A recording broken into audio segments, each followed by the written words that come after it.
Selamat pagi. Assalamualaikum warahmatullahi wabarakatuh. Apa kabar semuanya pada hari ini? Semoga baik-baik saja ya. Untuk pembelajaran pada hari ini, saya akan menjelaskan materi dari bab 2 yaitu tentang metabolisme sel. Tujuan pembelajaran kita adalah untuk menjelaskan proses metabolisme sebagai reaksi enzimatis dalam makhluk hidup. Oke, sekarang kita akan mulai aja ya. Metabolisme terbagi menjadi dua reaksi, yaitu katabolisme dan anabolisme. Katabolisme merupakan pembongkaran molekul dari molekul besar ke molekul kecil. Sedangkan anabolisme adalah penyusunan atau sintesis suatu molekul, yaitu dari molekul kecil ke ukuran molekul yang lebih besar. Ibarat kata sebuah Lego, kalau dalam anabolisme itu adalah dari kepingan-kepingan Lego yang kecil itu nantinya akan kita bentuk menjadi bentuk yang baru, misalnya bentuk mobil-mobilan, itu adalah anabolisme. Sedangkan kalau katabolisme kebalikannya, dari mobil-mobilan itu kita pecah-pecah menjadi kepingan-kepingan Lego. Nah, itu adalah contoh dalam kehidupan sehari-hari, misalnya ya kita ibaratkan itu adalah dari Lego. Nah, katabolisme ini sendiri terbagi menjadi dua reaksi, yaitu pada respirasi aerob dan respirasi anaerob. Jadi respirasi itu sendiri adalah proses pernafasan. Maksudnya bukan proses pernapasan kamu bernapas melalui hidung ya. Respirasi di sini yaitu respirasi yang terjadi di dalam sel gitu. Nah, ada dua reaksi, yaitu respirasi aerob, reaksi yang membutuhkan oksigen, dan juga reaksi anaerob, yaitu reaksi yang tidak membutuhkan oksigen. Kalau dalam anabolisme itu terjadi pada proses fotosintesis, ini pada tumbuhan ya, gitu. Nah, sekarang kita masuk aja ke katabolisme. Katabolisme ini adalah suatu proses pembongkaran molekul dari molekul besar ke molekul kecil. Katabolisme yang akan kita bahas adalah katabolisme pada karbohidrat gitu. Karena tubuh kita itu membutuhkan makanan. Makanan itu terdiri dari 3 molekul utama, yaitu karbohidrat, protein, dan lemak. Nah, karbohidrat, molekul, dan lemak yang kamu makan, misalnya pada lauk dan nasi yang kamu makan, itu ibarat kata adalah molekul besar. Nantinya akan dipecah di dalam sistem pencernaan menjadi molekul yang lebih kecil. Nah, dipecah menjadi molekul yang lebih kecil ini nanti diserap dan diedarkan ke seluruh tubuh. Diedarkan ke seluruh tubuh, kemudian masuk ke dalam sel. Nah, di dalam sel inilah terjadi proses katabolisme, ya, pemecahannya. Jadi, walaupun kita bisa bilang glukosa itu sudah molekul yang kecil, nanti akan dipecah lagi menjadi molekul yang lebih kecil lagi. Nah, katabolisme ini membutuhkan substrat utamanya. Kalau pada katabolisme karbohidrat, substrat utamanya adalah glukosa. Terdiri dari 4 reaksi yang utama. Yang pertama adalah reaksi glikolisis, yang kedua adalah reaksi dekarboksilasi oksidatif, dan reaksi yang ketiga adalah siklus Krebs. Terakhir, reaksi yang keempat yaitu transport elektron. Kita mulai aja pada respirasi aerob yang membutuhkan oksigen, yaitu pertama glikolisis. Glikolisis terjadi di dalam sitoplasma sel. Sitoplasma sel, kalau misalnya kamu bingung yang mana sih? Nah, ini adalah gambar sel, maka sitoplasma itu seluruh isi selnya yang warna putih-putih ini. Kalau di sini kan yang besar ini adalah inti sel, mitokondria, dan organel-organel lainnya. Nah, yang mengisi seluruhnya ini adalah sitoplasma sel. Jadi glikolisis terjadi pada sitoplasma sel atau cairan sel. Atau kalau di beberapa buku dia disebutkan dalam sitosol. Itu nggak apa-apa, sama aja ya. Nah, glikolisis ini reaksi pertama, substrat yang dibutuhkan adalah berupa glukosa. Nah, glukosa nanti kemudian masuk ke dalam sel, nanti akan dipecah ya. Reaksinya seperti ini. Glukosa nantinya akan dipecah menjadi zat-zat yang lain. Pertama kali itu membutuhkan energi atau ATP. Nah, ATP ini singkatan dari adenosin trifosfat. Ini pernah dijelaskan di kelas 11 ya, pada mitokondria, karena mitokondria itu menghasilkan ATP, ya, menghasilkan ATP atau energi, adenosin trifosfat. Jadi pada pemecahan glukosa ini dia membutuhkan ATP. Nantinya glukosa akan diubah menjadi glukosa 6P, fruktosa 6P, dan dari fruktosa 6P ini dia membutuhkan energi lagi atau membutuhkan ATP, terus nantinya akan diubah menjadi fruktosa 1,6-bifosfat. Nah, dia membutuhkan 2 ATP ini dari mana? Ini adalah minjam atau ngutang lah ya bahasanya dari reaksi yang sebelumnya gitu. Nah, kemudian fruktosa 1,6-bifosfat ini yaitu yang terdiri dari 6 atom karbon nantinya akan dipecah menjadi 3 atom karbon, 3 atom karbon. Jadi ada 2 reaksi. Di sini dia menghasilkan NADH ya, terus kemudian nanti akan menghasilkan ATP, menghasilkan H2O dan menghasilkan di sini ATP lagi dan hasil akhirnya berupa asam pirufat. Jadi, kita simpulkan bahwa pada proses glikolisis membutuhkan substratnya atau bahan utamanya adalah glukosa. Kemudian hasil akhirnya adalah 2 asam pirufat, ini ada 2. Terus 2 NADH ya. Dan di sini kita lihat ada 4 ATP. Nah, tapi harus diingat bahwa sebelumnya tadi dia ngutang 2 ATP. Karena punya hutang, dia harus bayar 2 ATP. Makanya, yang tadinya hasilnya 4 ATP menjadi 2 ATP. Nah, kita simpulkan hasilnya seperti ini. Ya, yaitu 2 molekul asam pirufat, 2 NADH, dan 2 ATP. Ini hasil akhir dari glikolisis. Nah, proses yang kedua yaitu proses dekarboksilasi oksidatif. Dekarboksilasi oksidatif atau biasa kita singkat dengan DO. Oke. Nah, tahapan ini merupakan tahapan persiapan sebelum masuk ke dalam siklus Krebs. Jadi tadi dari sitoplasma, kemudian zat produk-produknya tadi si asam pirufat, terus NADH, dan pokoknya ini kemudian masuk nih ke dalam mitokondria. Nah, yang tadinya sebagai produk, maka dia akan berubah di dalam reaksi berikutnya adalah sebagai substrat. Jadi substrat utama dalam dekarboksilasi oksidatif adalah 2 asam pirufat. Lokasinya pada dekarboksilasi oksidatif itu pada intermembran mitokondria. Inter artinya adalah di antara. Jadi, mitokondria memiliki 2 lapisan atau 2 membran. Membran luar sama membran dalam. Nah, antara membran dalam sama membran luar ini di tengah-tengahnya ada ruangan kosong. Nah, ruangan kosong inilah sebagai tempat dari dekarboksilasi oksidatif, ya.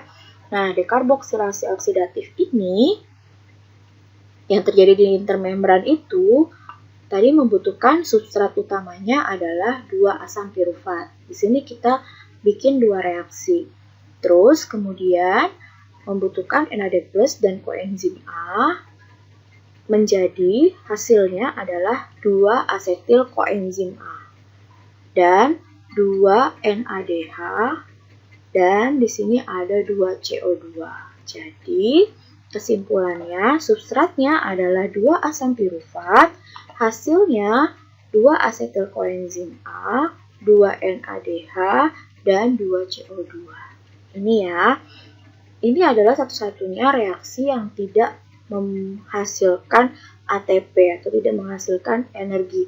Makanya di beberapa buku dekarboksilasi oksidatif ini digabungkan reaksinya ke dalam siklus Krebs gitu. Karena bisa dibilang tadi kan sebagai tahapan persiapan. Di sini saya pisahkan. Kenapa saya pisahkan? Karena lokasinya yang berbeda, ya.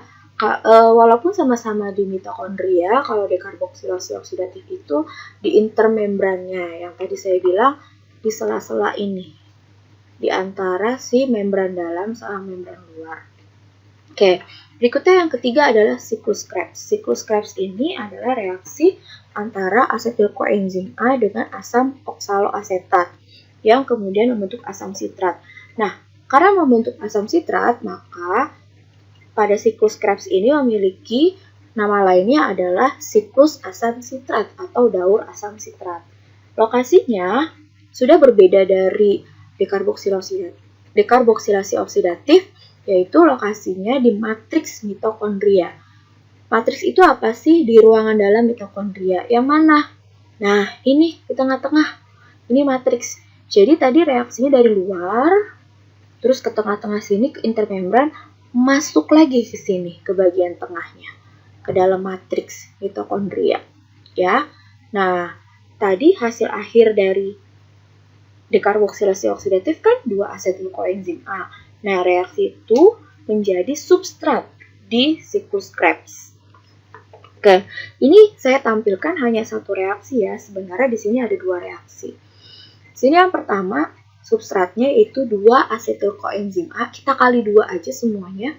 Menghasilkan di sini 2 asam sitrat, menghasilkan 2 asam ketoglutarat. Hasil sampingannya adalah 2 NADH, 2 CO2. Ya. Oke, kita kali 2 semua ya. Terus dari 2 asam ketoglutarat menghasilkan 2 turunan asam alfa ketoglutarat. Hasil sampingannya adalah 2 CO2 dan 2 NADH. Dari 2 asam alfa ketoglutarat menghasilkan 2 asam suksinat.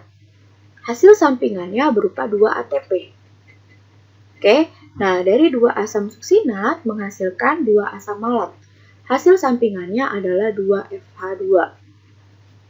Dari 2 asam malat menghasilkan 2 asam oksaloasetat, ya, hasil sampingannya adalah 2 NH. 2 NADH, ya. Nah, dari asam oksaloasetat nantinya akan bereaksi lagi menjadi asam asetil koenzim A yang baru, dan begini seterusnya. Makanya dinamakan dengan sikel. Sikel itu siklus atau daur, ya, akan terjadi berulang-ulang terus. Oke, kita simpulkan bahwa substratnya adalah 2 asetil koenzim A. Hasilnya atau produknya yaitu 2 ATP, 6 NADH, 1, 2, 3, kita kali 2, 6 NADH, terus 4 CO2, 1, 2, kita kali 2, menjadi 4 CO2, dan 2 FH2. Ini kan cuma 1, jadi kita kali 2 ya. Itu adalah kesimpulan dari hasil siklus Krebs. Nah, dari proses siklus Krebs ini, padahal kan siklus Krebs tadi kan lokasinya sudah di tengah-tengah ya, sudah di matriks. Nah, kemudian masuk ke tahapan yang terakhir yaitu transport elektron. Jadi, hasil dari siklus Krebs ini ya, nantinya akan keluar elektronnya. Kalau dalam kimia, elektron itu adalah H+. Jadi yang dibutuhkan adalah H+-nya. Nah, ini H+-nya. Ini H+-nya. H+-nya yang dari mana aja? H+-nya itu adalah dari siklus yang pertama tadi. Dari glikolisis, dari dekarboksilasi oksidatif, dan juga dari dari siklus Krebs gitu. Jadi ada berapa jumlah NADH dan jumlah FADH-nya ya, yang diambil nanti adalah H+-nya, elektronnya, sehingga dalam mitokondria ini nantinya akan menghasilkan energi atau ATP dan nantinya akan membentuk hasil sampingan juga. Oke, kita mulai aja. Nah, jadi dari matriks ini kemudian nantinya akan keluar ya, akan keluar di sini ya, lokasinya di yang berliku-liku ini kita sebutnya sebagai krista. Nah, di krista inilah terjadi proses transport. Transport itu ibarat kata kayak transfer, kan kalau misalnya mau lewat gitu ya, ada transferan kan. Nah, transferan inilah yang artinya bisa menghasilkan oksigen juga. Transport elektron ini sering disebut juga sebagai sistem rantai respirasi atau sistem oksidasi terminal. Oke, tadi lokasinya sudah ya di dalam krista. Di krista atau membran dalam mitokondria. Nah, di sini tadi yang berperan penting adalah yang menghasilkan elektron atau H+. Ya. Molekul yang peran pentingnya di sini kita sebutkan yaitu pada NADH dan FADH2 yang dihasilkan dari glikolisis, dekarboksilasi oksidatif, dan juga siklus Krebs.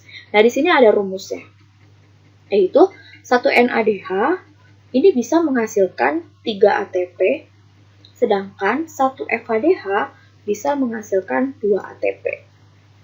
Oke, tadi dalam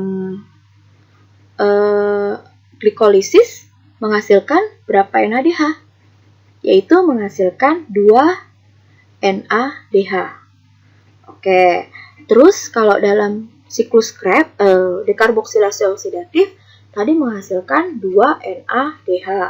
Jadi berapa tuh NADH-nya? 4 ya. Terus tadi yang terakhir dalam siklus Krebs menghasilkan 6 NADH. Kita totalkan semuanya adalah 10 NADH. Tadi NADH itu dikali 3 ATP. Jadi 10 kali 3 adalah 30 ATP. Nah, kalau pada FADH2 ya kan menghasilkan 2 ATP kan? Tadi FADH2 hanya dihasilkan pada proses siklus Krebs. Karena pada siklus Krebs menghasilkan 2 FADH, kita kali 2, yaitu hasilnya adalah 4 ATP. Nah, karena hasilnya 4 ATP dari FADH, tadi dari NADH hasilnya adalah 30 ATP, maka kita jumlahkan totalnya adalah 34 ATP.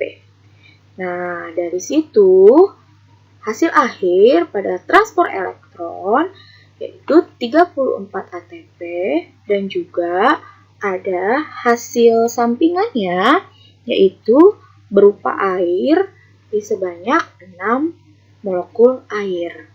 Ya, jadi kita buat kesimpulannya seperti ini. Tadi kan glikolisis sudah banyak yang dipakai ya dari produknya, maka yang sisa adalah hanya 2 ATP. Dekarboksilasi oksidatif juga sudah ada yang dipakai produknya. Yang sisa hanya 2 CO2.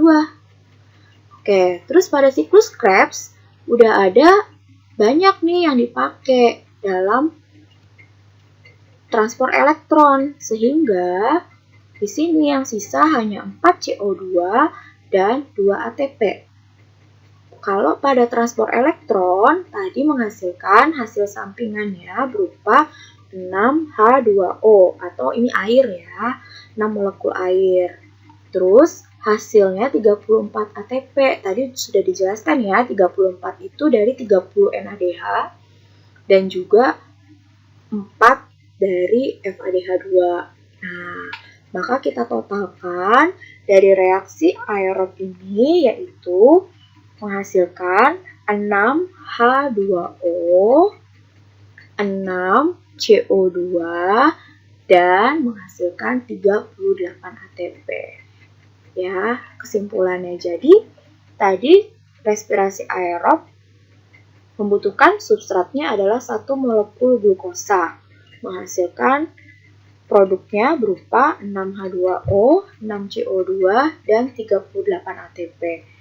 Yang kamu makan itu lebih dari 1 molekul glukosa, maka energi yang dihasilkan pun lebih banyak, sehingga kita bisa beraktivitas sehari-hari ya. Jadi ini yang saya jelaskan hanya pada respirasi aerob, pada katabolisme karbohidrat yang dari substratnya adalah 1 molekul glukosa.